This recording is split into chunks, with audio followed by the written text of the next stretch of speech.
Alors, pour ce premier métro boulot dodo, nous partons en Grande-Bretagne où les habitudes de travail ne sont pas tout à fait les mêmes que les nôtres. Bonjour Laura. Décidément, les Anglais ne font jamais rien comme les autres.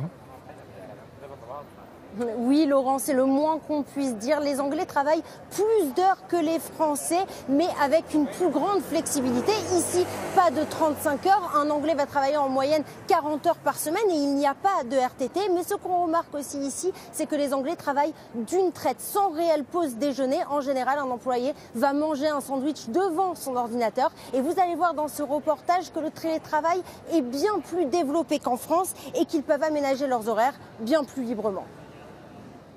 C'est leur marque de fabrique, voir leur sport national, aller au pub le vendredi après le travail et décompresser entre collègues dès 15h30. Dans tous les coins de la capitale, ils sont des dizaines, bière à la main, à converser sur les derniers projets en cours.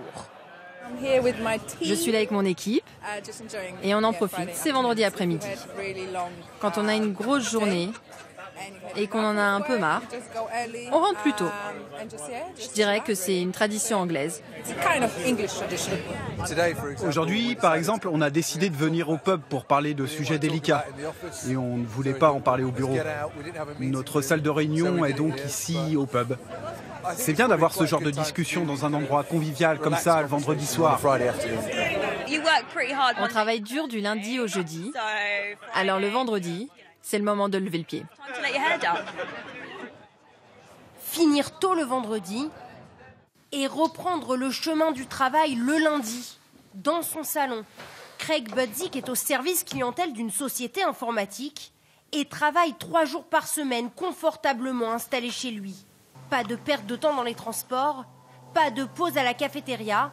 Pour lui, il faut juste un peu de rigueur. Voilà mon espace de travail. J'essaie de ne pas m'installer sur mon canapé ou dans mon lit. C'est mon endroit pour bosser. Je sais que quand je m'assois ici, je dois me mettre à travailler. Et cette organisation me donne vraiment un sentiment de liberté. Comme Craig, plus de 4 millions de personnes au Royaume-Uni font du télétravail. Et selon une étude, d'ici à 2020, une personne sur 2 travaillera de chez lui plusieurs fois par semaine. Horaire aménagé et flexibilité du temps de travail. Voici le nouveau défi des ressources humaines qui ont su s'adapter à la demande grandissante des employés. Grâce à ce logiciel, on peut savoir où sont les employés, s'ils travaillent de chez eux ici ou s'ils sont en vacances. Plus d'une vingtaine de nationalités différentes travaillent pour cette entreprise. Alors les employés peuvent même rendre visite à leur famille et travailler de l'étranger. Une relation basée sur une confiance mutuelle.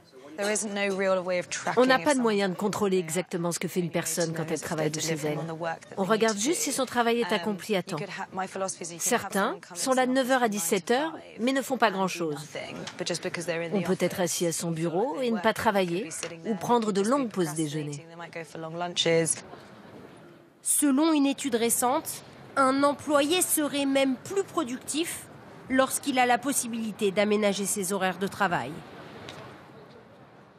Dites-moi Laura, les conditions de travail ont l'air d'être plutôt sympas chez vous, non ? Oui et non, car ici, un employé a beaucoup moins de sécurité de l'emploi. On peut se faire licencier bien plus facilement sans avoir commis de faute. Et puis, en plus, il y a le zero hour contract. C'est un type de contrat, le contrat 0 heure, qui permet à un employeur de vous embaucher sans vous garantir un nombre d'heures minimum. Et donc, du coup, vous pouvez travailler que quelques heures par semaine, ce qui vous contraint à cumuler plusieurs boulots en même temps. Vous avez dit, le taux de chômage est très bas en Grande-Bretagne quand même. Oui, c'est vrai, il est très bas, mais ça cache une autre problématique parce que les indemnités chômage s'élèvent à 100 € par semaine et ce, peu importe le salaire que vous touchiez avant quand vous travailliez. Du coup, beaucoup préfèrent choisir un travail sans grosse qualification plutôt que de se retrouver sans rien. Et je vous rappelle que le seuil de pauvreté ici au Royaume-Uni s'élève à 20%. Merci beaucoup Laura, passez une très belle journée.